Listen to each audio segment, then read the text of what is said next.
as I continue on this journey, almost 13 years in, it's still remarkable to me how many cats I still need to get to and how this journey will continue on forever. As a non-musician, I recognize that rhythm is love, and specifically breaking up time and form. Doesn't matter what genre it is. It allows for spiritual healing, spiritual discharge from the brain and opening that chakra. And my guest has been doing it as a drummer prolifically from the time he was a young boy, carried on to creating with really pretty much every master of, you could say, spiritual jazz in our lexicon, Henry Threadgill and Steve Lacy and Max Roach and Brother Philip Royster, and the list goes on and on and on. I've been waiting a while to talk to him. John Betsch, welcome to the Jake Feinberg Show. Thank you very much, man. It's a wonderful, wonderful, wonderful treat to be here. Yeah, completely. I absolutely agree. I wanted to ask you about, just off the top, I think Gary Bartz told me in one of our interviews, or somebody did, that it used to drive Max Roach crazy because a lot of cats, producers specifically, didn't think drummers could be leaders of bands. Even though the drummer is basically the driver of the train of the band, there was sort of this, theory that drummers couldn't compose, they couldn't arrange, and it drove people like Max crazy. And if you really look at it, I mean, there were several cats that broke through that. Their charismatic powers had a lot to do with that. But I just kind of wanted you to talk about that, that idea of a drummer being a band leader. Excuse me. I think that's basically from the idea that drummers aren't musicians. And I've been raised in Florida, where the Florida A&M University marching band, among other things, was invited by France to represent the United States in their bicentennial parade. And the drum section of Florida A&M University, what can I say, touched my soul when I was, very young. And the music of the drums has been a part of me all my life. And if you experience the family marching 100, that drum section is just, that's all there is to it. I was blessed to live down the street from Billy Moore, whose mother was the choir director for Stanton High School. And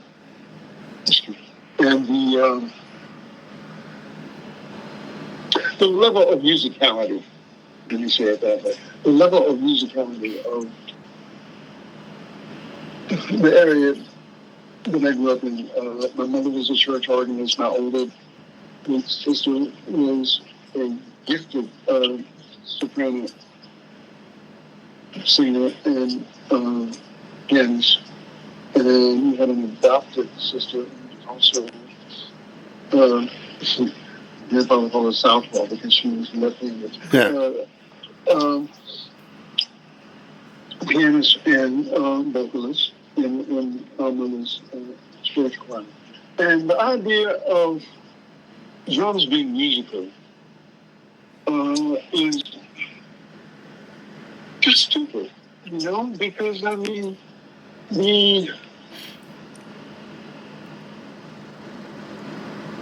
being here in Florida and having grown up with the sound of the ocean and the rhythm of the wind, okay? That's just a natural part of life to me. And I've never understood why people can't understand the musicality of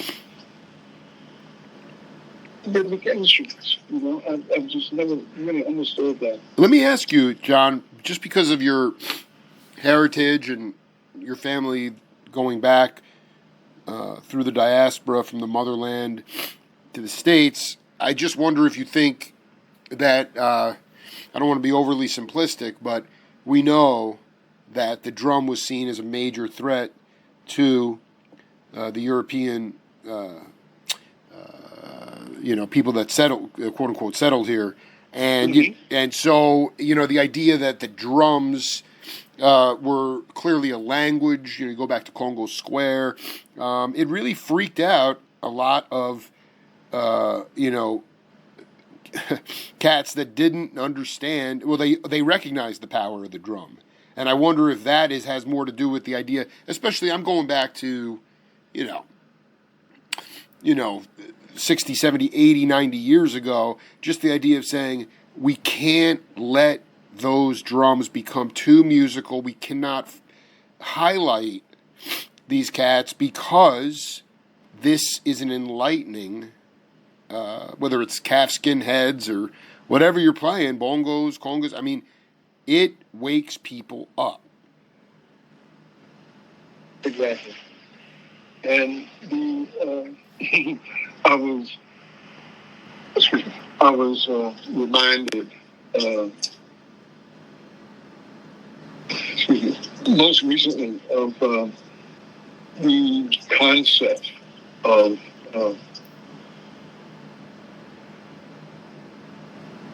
what music is. Okay, I'm living now in a retirement community, and there's a vocal group here, and we had a little presentation the other day, and the director was disturbed that I brought my student, and we hadn't. Oh, excuse me, this is lunch. We hadn't rehearsed anything, and she was very disturbed that I was there with my student, and the whole idea of improvisation in music is just plain foreign to some people, and it's sad because Beethoven and Bach called themselves improvisers, and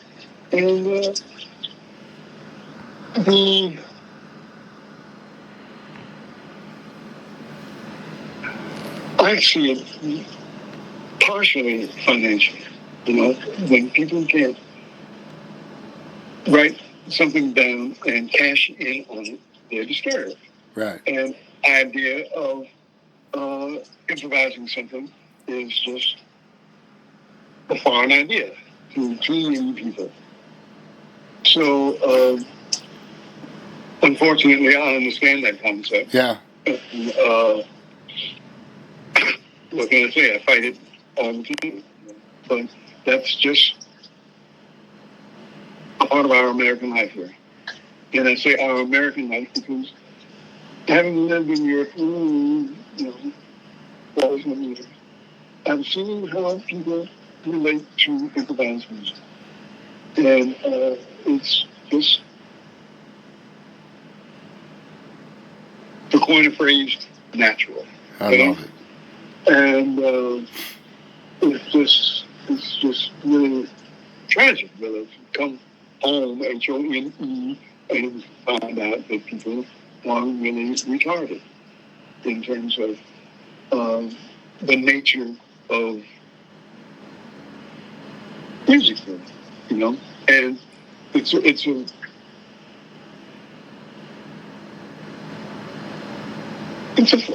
a outlook on life, It's an outlook on life where people have to be nailed down into a formula instead of going from the field. You just encapsulated one of the major points of my show. It is in direct contrast. Is directly related to socioeconomic and political strife in this country. Is this idea that formula wins out over feeling every time. The cats who are actually touring in this country, no matter what genre of music, they're playing the same show every night. Those are the cats that are actually getting good dough. The cats that are playing to the heavens, playing spiritual music and going for it are starving to death. And I know you know that, and you know that's. But that in this country, you want to look like this lean towards autocracy, this lean towards fascism, this lean towards groupthink, this lean towards conformity. It's all right there. It has everything to do with formula over feeling. Exactly. Couldn't have put it better myself. Well, let me ask you. I mean, your mom is a pretty hip woman, and you know, I talked to legendary guy David Batiste, who son Russell Batiste tragically passed away about 2 months ago. I didn't know that. Yeah, part of the Batiste family in New Orleans, and Yeah. you know, he would wake up. He didn't live in downtown New Orleans. He lived outside, but he would wake up and he could look out his window and see this woman in the church playing the organ, kicking pedals, you know, and I just wonder, was your mom ambivalent towards the blues, or was she open to that kind of spiritual music? I mean, there are other cats that I talked to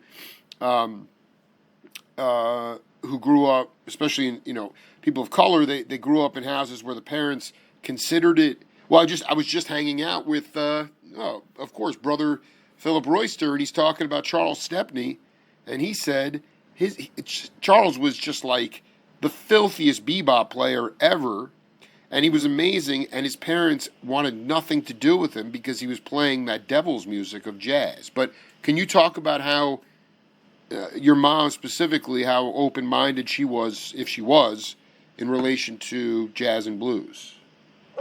Unfortunately, when I think of my mother, I hear too often, no. That's foolishness. Stop that. You know? I dig. That sounds pretty normal, actually, I'll be honest. Exactly. And you know, it had to do with her upbringing, in that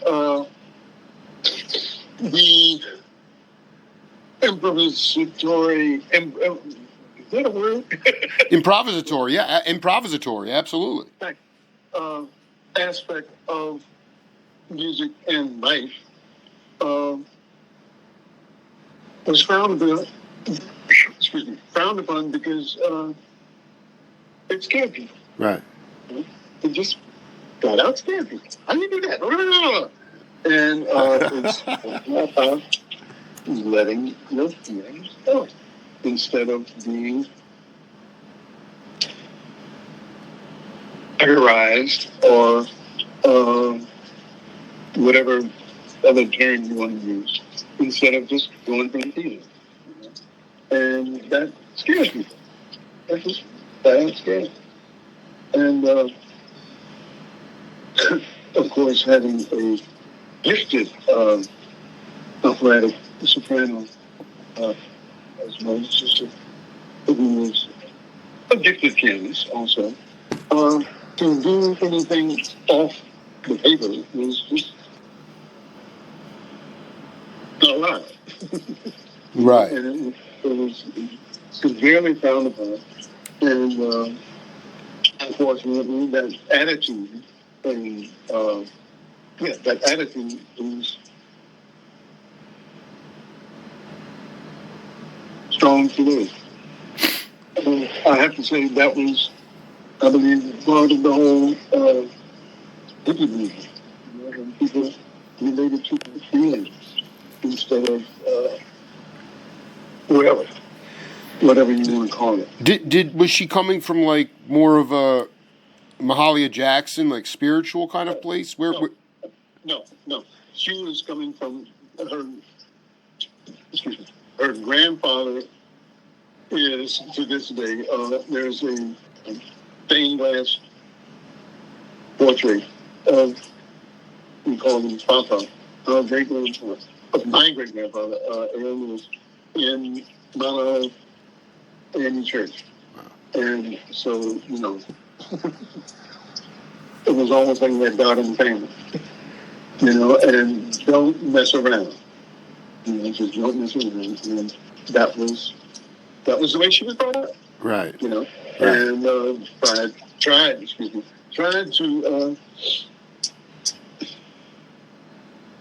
force it on me, and it didn't work.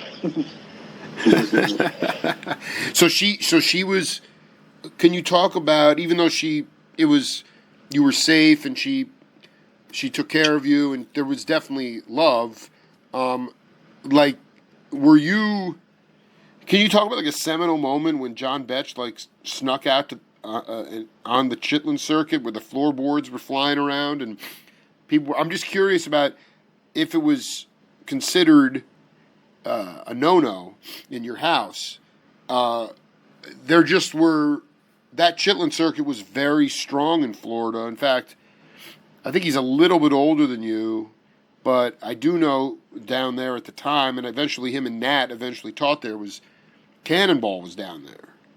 And I just wonder your first exposure to that Southern Chitlin circuit, if that was in fact the first time you were able to be like, yeah, this is my home. This is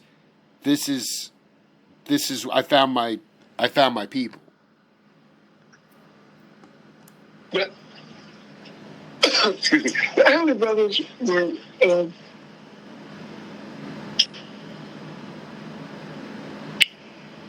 oh god. Yeah, take your time. They were our. I don't want to say idols, but they were the ones that they went to FAMU, the Florida A&M University in Tallahassee. Right. They were the ones who set the standard of what to do. Now, I have to say, the Right Reverend Ray Charles, Yes. Lived in Jacksonville. Wow. Wow. Supported himself by writing arrangements. A blind man supported himself writing arrangements. Hello? And, he was a hometown boy, Right. And, I could talk for 3 days about it. Yeah, I do. That's why I've been waiting to talk to you, man, because, dude, you got the whole perspective, plus you're coming from that, to me, that part of the country, too, Yeah. This was our home. Ray lived here in Jacksonville. I'm spacing on the name of the town that he was actually born and raised up there. But yeah, this was home. This was home. The Adelays. I have to say Billy Moore. Who was our neighbor. Yeah. And was band director for Northwestern Junior Senior High School.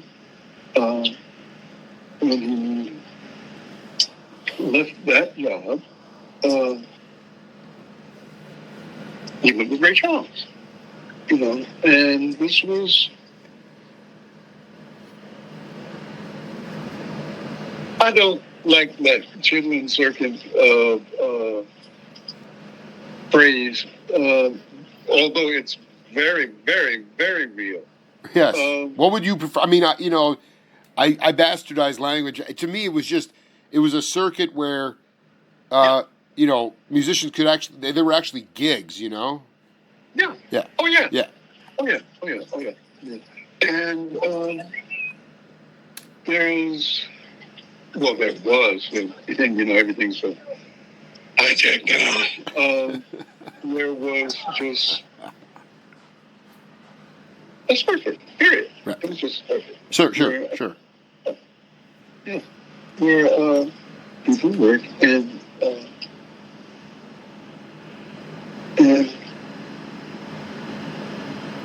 you couldn't get away from the feeling.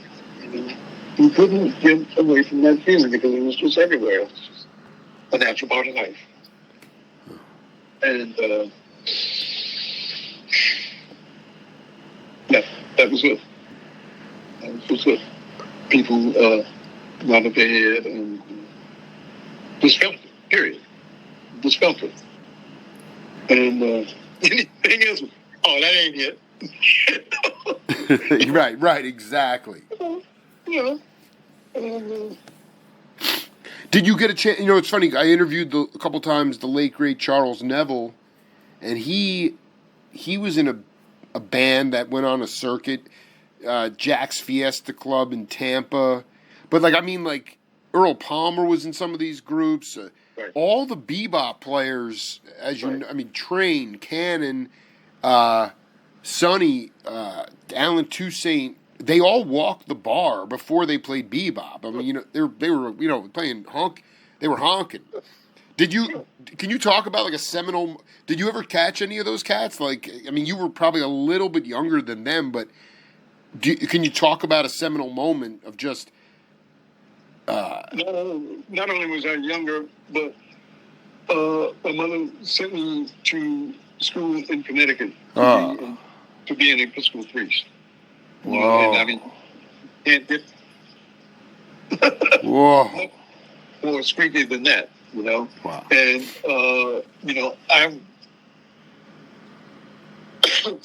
I couldn't even bring some records into the house, Wow. I cannot believe, that is insane. What records? Like Sun Ra records? Which ones were? Sun Ra, that was going way before. Not way before, but before. My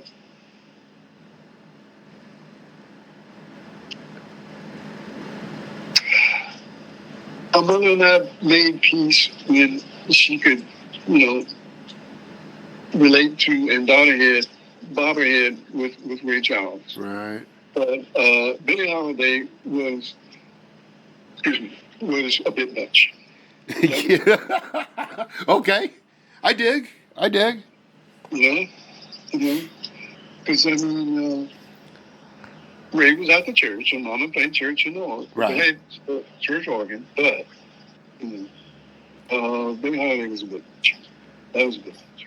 But it was just a feeling, period. It's just a feeling that you can't get around. And that's what that was. And that's hopefully what that will be forever. And this whole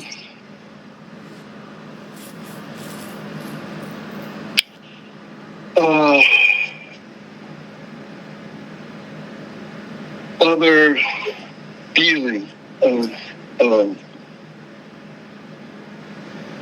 what music is about, I just don't relate to it, and I'm sorry, I just don't relate. It's you're making my day. When you got to Connecticut,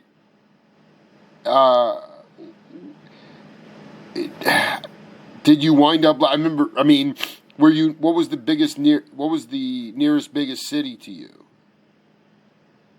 Okay, the school, is in Danbury. Right. Now that's a very interesting phenomenon. In that, are you aware of Charles Ives? Ives, Charles Ives? Of course. Yeah. He was from Danbury. Really? Yeah. Oh my God. He was born from Danbury. His father played trumpet in New England there are marching town bands. Right. For parades and stuff.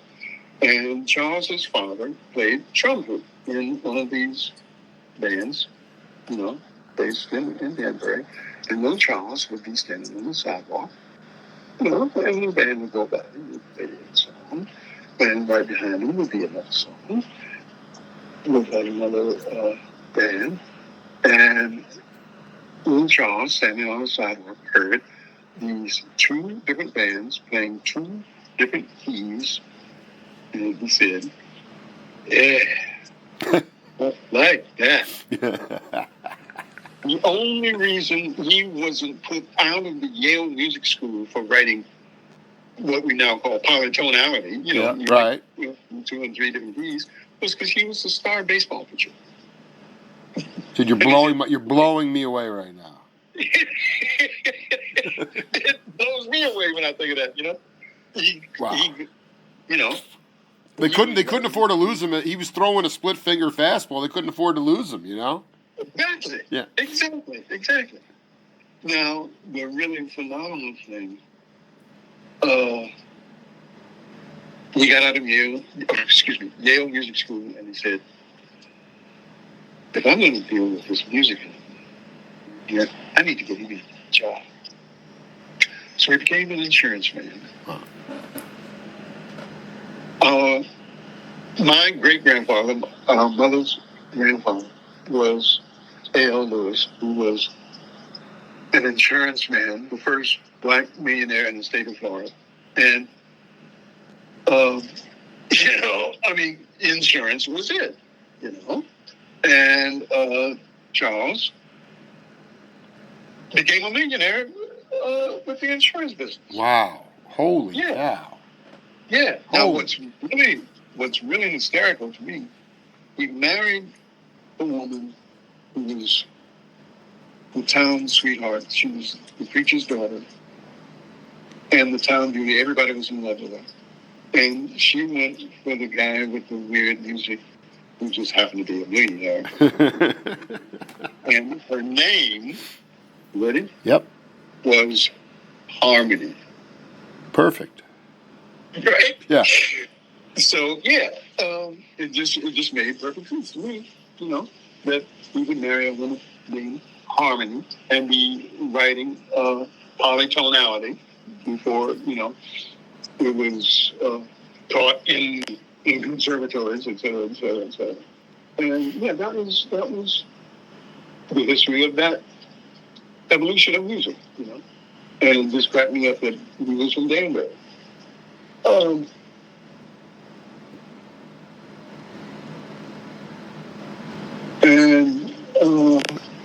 Who's Barry Patrick? I'm sorry. So you were like would you say that you were going? Was there still that a thriving club scene in New Haven, or were you hip to that? I mean, I'm just curious about going there. You probably went there about 64, 65? I graduated high school in 63. Right.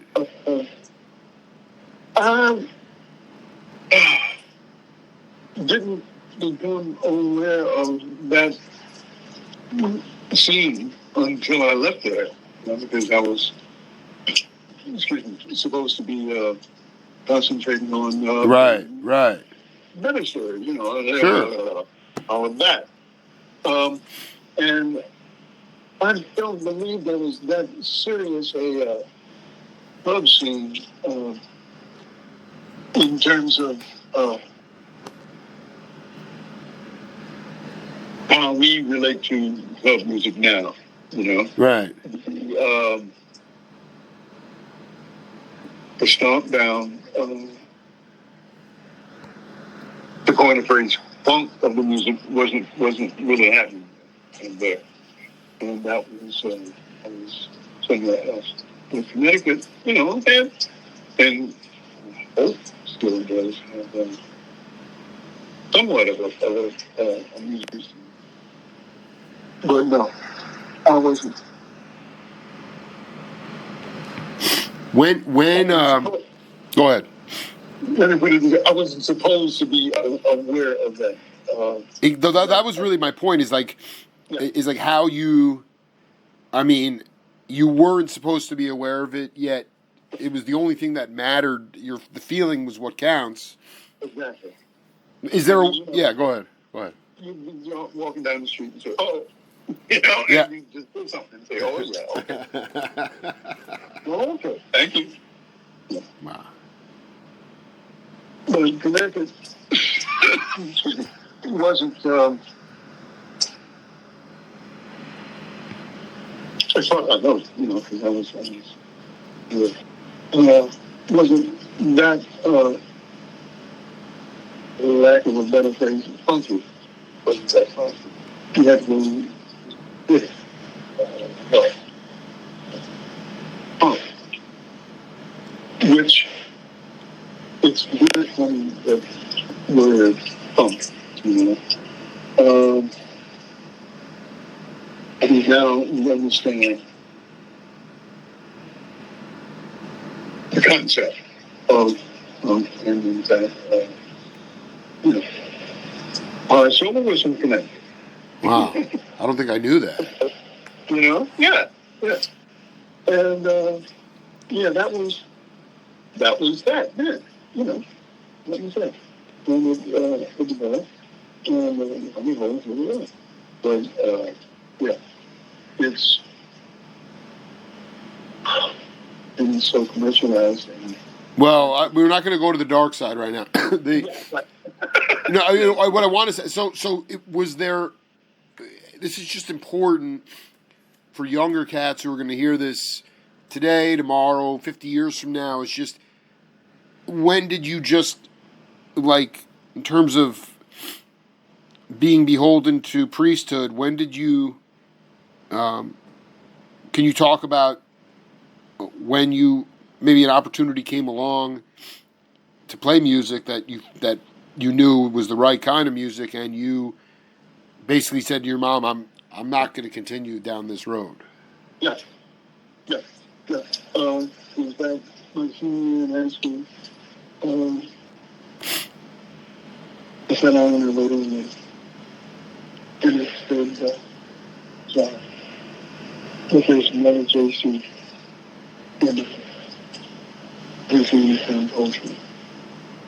And then the Coltrane comes. And that.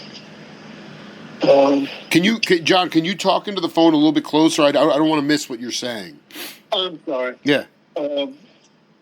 Yeah. Can you repeat that? I heard Coltrane, yeah. I think.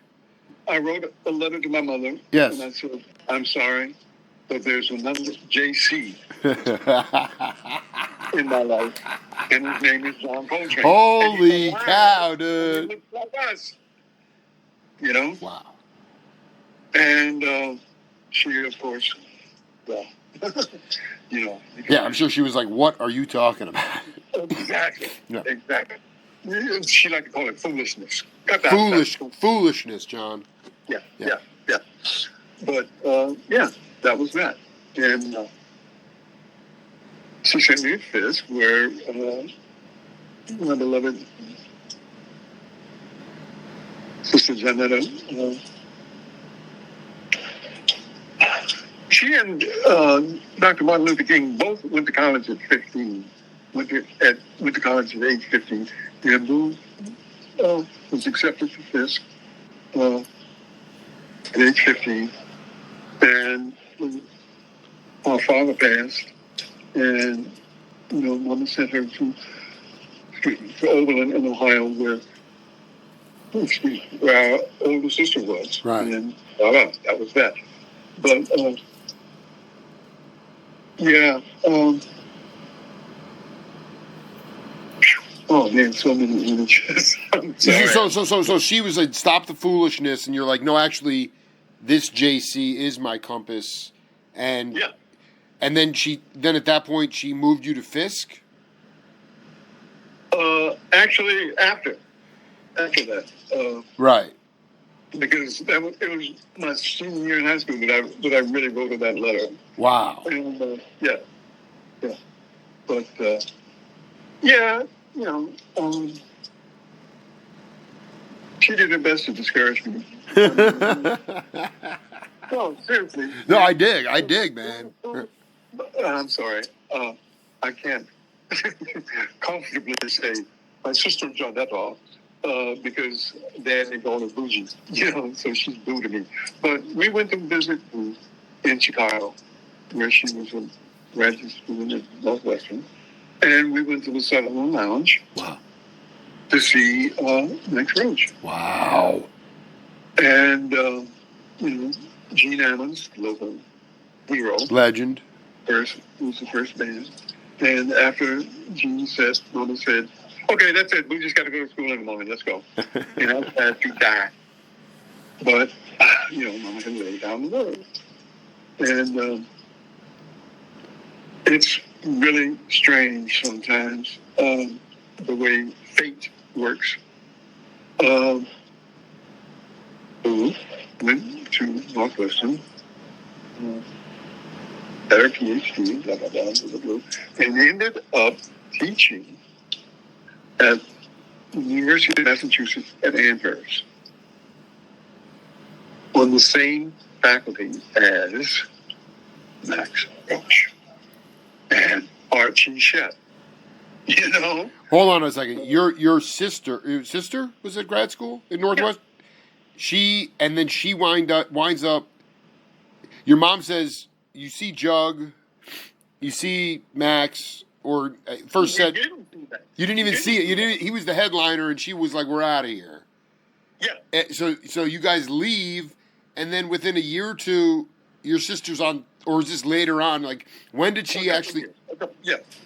It was 2 years ago. I cannot believe. I couldn't believe it either. That she's on staff with Shepp and Roach. Oh, this is unreal. Yeah, that's what I said. You know, I mean, yeah, it was really a phenomenal thing there. Yeah. So what you get the Sutherland Lounge. Your mom yanks you out of there, and then like. So I'm still trying to get at this. Did you actually feel like, I mean, because I didn't grow up in a house like yours at all, not even close, but it's like there'd be a lot of angst because you love your mom, you respect your mom, and yet you're like, am I going to be miserable the rest of my life doing what my mom wants me to do or what I really want to do? And like, I'm just curious about. Maybe the better question is, what was your first professional? How quickly after that Sutherland Lounge thing was your first professional gig? Oh! That was when I was still in high school. Okay, so you were I mean I'm playing the devil. I'm talking about playing like getting connected. Did you go to UMass Amherst to visit your sister, and that's the first time you met Max? I'm curious about like. This slow progression towards, your purpose in life. My purpose in life was clear to me when I was in elementary school. Right. When I first got the message from Right Reverend Ray, and UMass was a phenomenal. Excuse me. It was a phenomenal atmosphere at that time. Black studies was just really taking off, and UMass. I mean, this is W. Boys territory, and it was, hopefully still has a profound, what can I say, area of culture, of African American culture. And,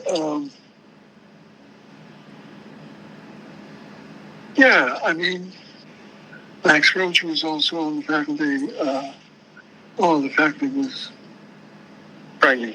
It was just so beautiful. Nelson Stevens, the painter, a piece on my bass drum. That whole historical area is so profound. And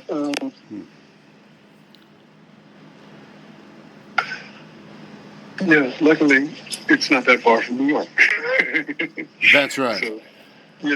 So we could make little runs, and it was. So I just want to be clear. You went to Chicago. At the time you were at Fisk. You went to Chicago to visit your sister. No. I was still in high school when we went to Chicago. Oh, I see. Yeah. This was oh God, uh, 61, 60, 61. And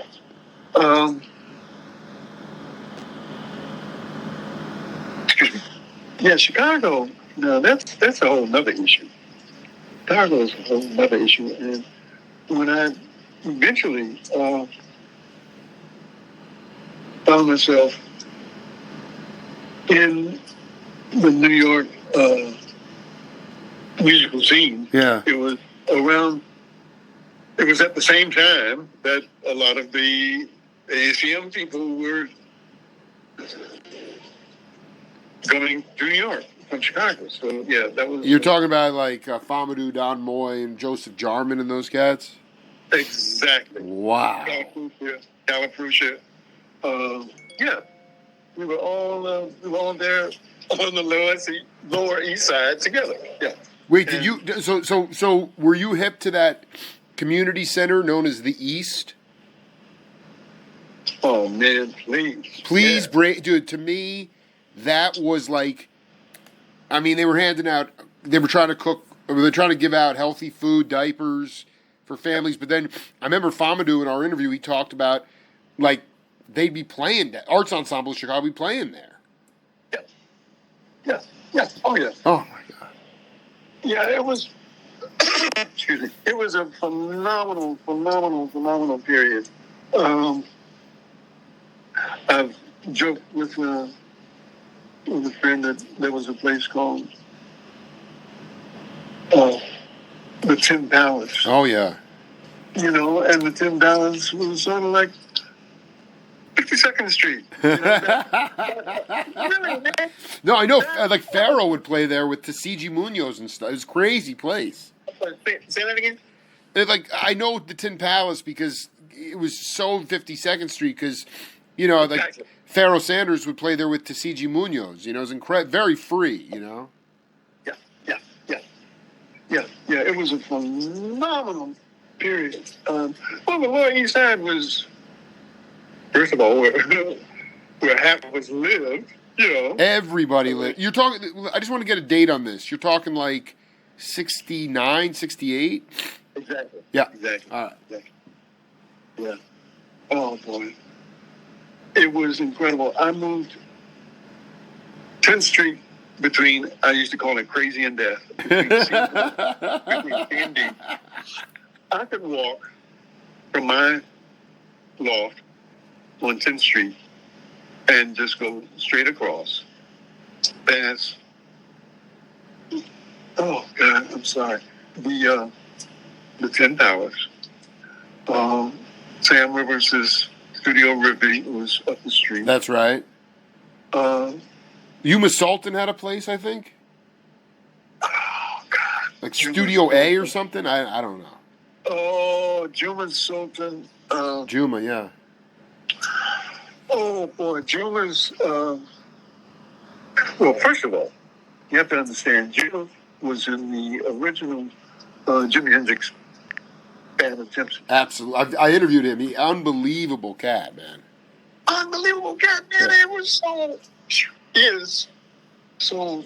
Oh God. And we hooked up with Calafrucia, you know, a member of the Chicago, the ACM crowd, and yeah, Juma.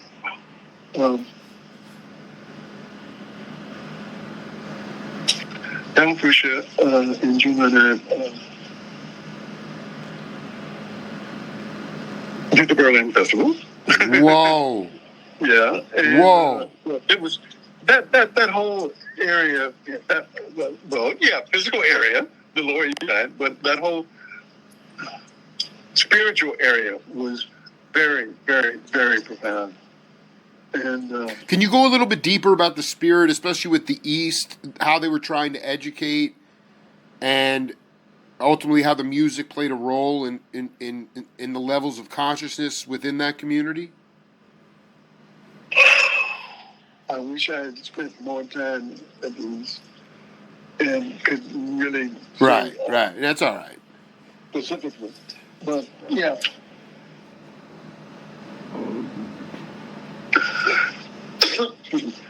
there was the East, Studio Rigby. I'm going west. No, I'm going east. Yes. Because it was all downtown, on the what they call the Lower East Side, and it was all you could walk a straight line almost, from where I lived, and just go west, and it was amazing. It was.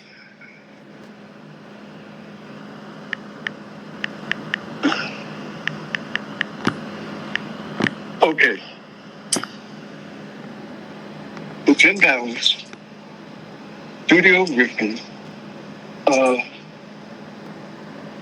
which was Sam Rivers' place.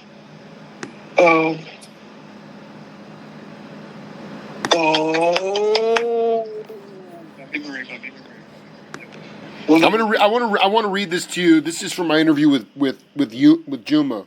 He said.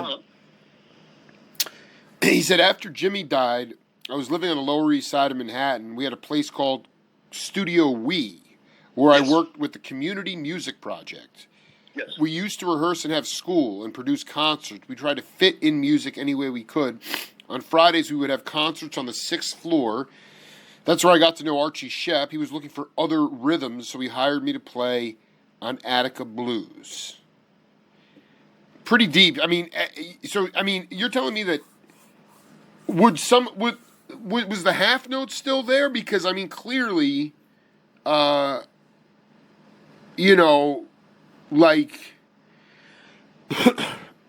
was still a percolate. Max was putting out seminal albums with Stanley Cowell and Gary Bartz at that time. He had the M Boom project. There were a lot of cats that were living on the Lower West Side as well, like Warren Smith and all these amazing percussionists. Were you going to jam? I just know cats that would show up at like Clifford. Was it Clifford Jarvis or Clifford? Jarvis. Oh my God. Yeah, right. There'd be like jam sessions going on. It doesn't seem real. It actually doesn't seem real. Yeah. I look back on it and it's phenomenal. Clifford Jarvis. Yeah. By the way, I'm so glad you mentioned him. Dude, unbelievable cat, man. Yeah. Was Tony Williams' first cousin. Whoa. Yeah. Whoa. Yeah. Whoa. And that blew me away when I found that out too. And Alan Dawson had to say, yeah, Tony was my star, but Clifford Jarvis, his cousin, was terrifying. Whoa. And Clifford was terrifying.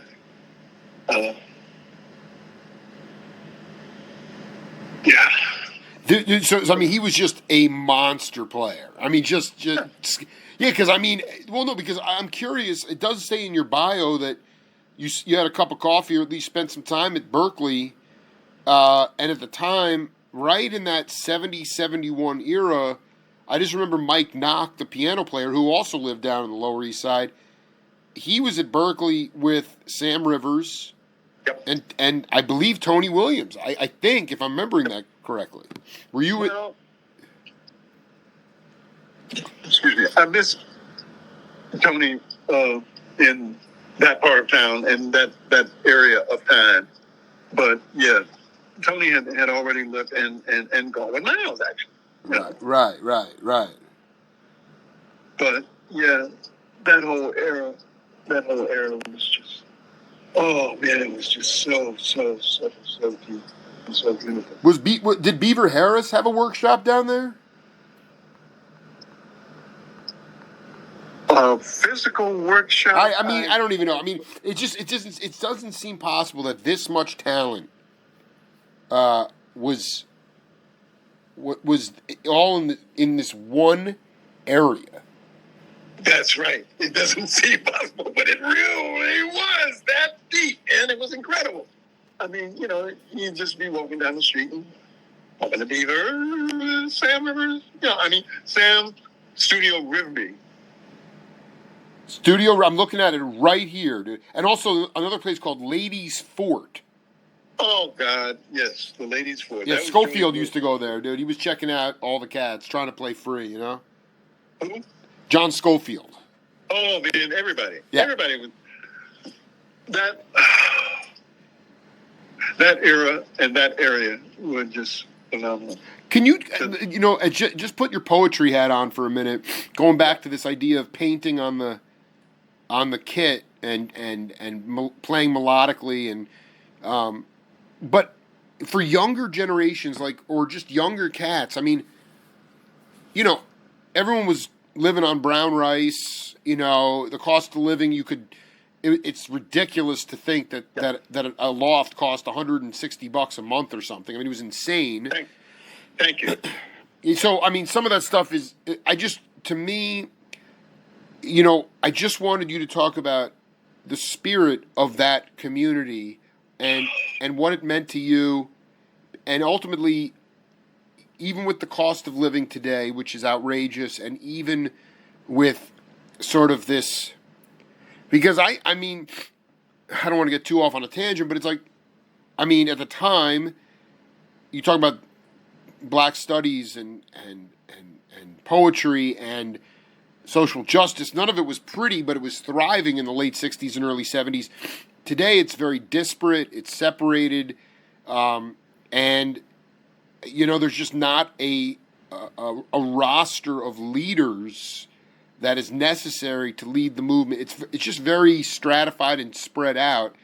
You guys were all sort of in that community, and I just wanted you to talk about how the music grew, how your hearts grew, how you grew as a leader just being in that environment. And if we can somehow not return, but grow. I mean, I don't believe, I'm sorry to say this because I know a lot of my elders, I'm 45, but a lot of my elders are in the academy teaching, getting a paycheck, but I just don't see, you can't compare Studio Rivby or the East or whatever. You're not going to grow music in the academy. You're just not going to do it. That's the way I feel.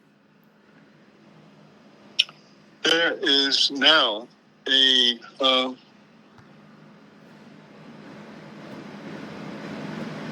academy. Right. There's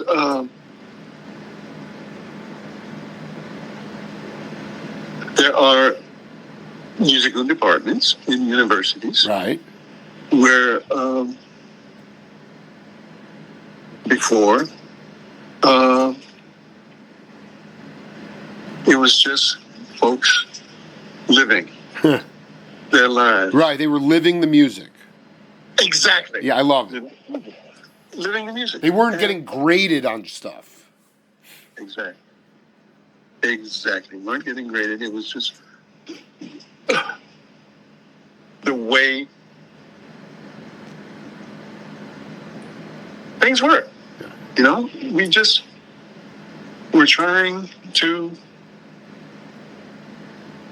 define ourselves through this spirit. And I have to say spirit because it was individual arts. It was in the dance. And it was just a spirit that was undeniable. And it was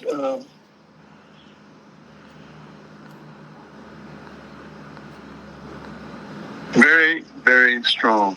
And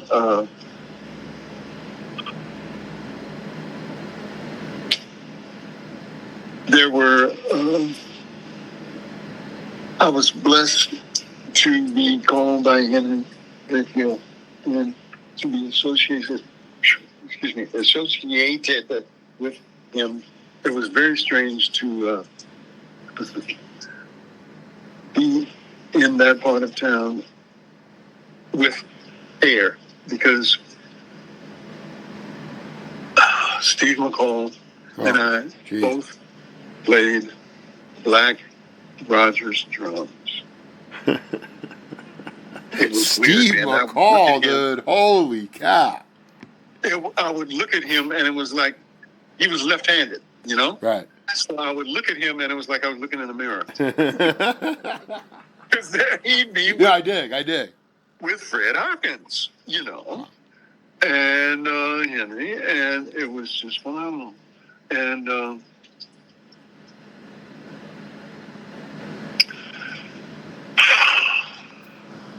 yeah, the spirit of Studio Ruthie, the Tin Palace, Studio Lee, it was just a family. You know, we were just a big family, man, and we all loved each other and supported each other, and it was just unbelievable. Did you know? I'm just reading. Did you ever get a chance to play with the late great Junie Booth?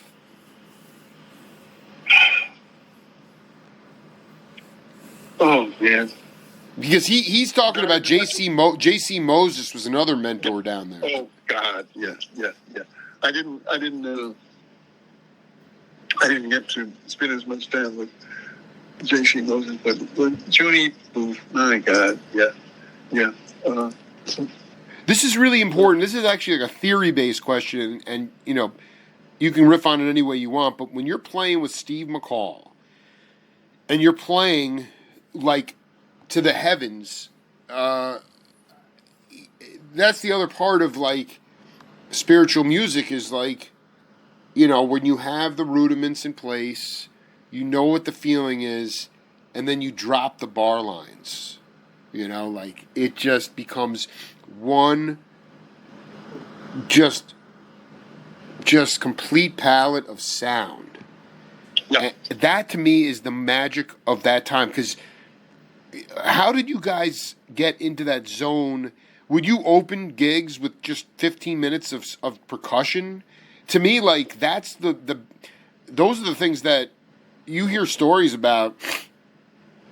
I mean, you know, cats that went to the Half Note in San Francisco to see Coltrane's quartet on a Sunday afternoon, and Elvin's not there, so he was late to the gig, so they're playing ballads. I guess it was like maybe Reggie Workman and I forget who, McCoy and whatever, and then Elvin just shows up and just starts to lose his mind on the drums, and then pretty soon the piano and bass leave, and it's just him and Train going at it for like 25 minutes. And I wondered about those sheets of sound, because that's really what the spirit and the vibe is. What you're talking about is it's how you dance, it's how you walk, and everything was sheets of sound. Everything was sheets of sound.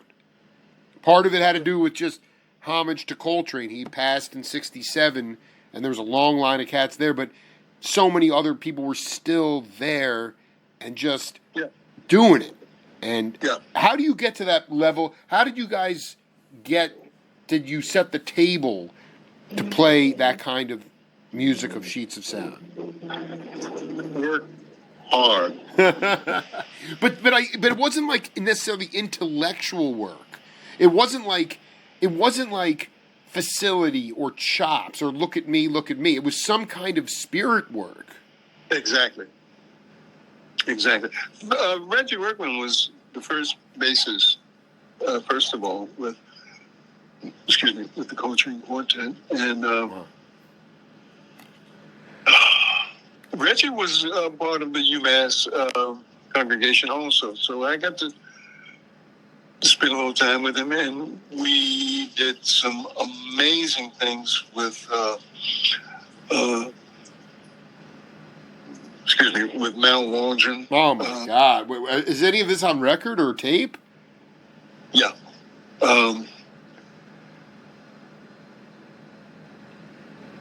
There was a producer for Inja Records, EJA. I got it. Yeah, baby. Yeah. Horst Weber. And Horst, Mal, I used to joke with Mal, and say, people say that you live in Munich, but you really live on the train. No, really, man. Mal Waldron was the businessman in show business. He was just road dogging everywhere. He was tour. Yeah.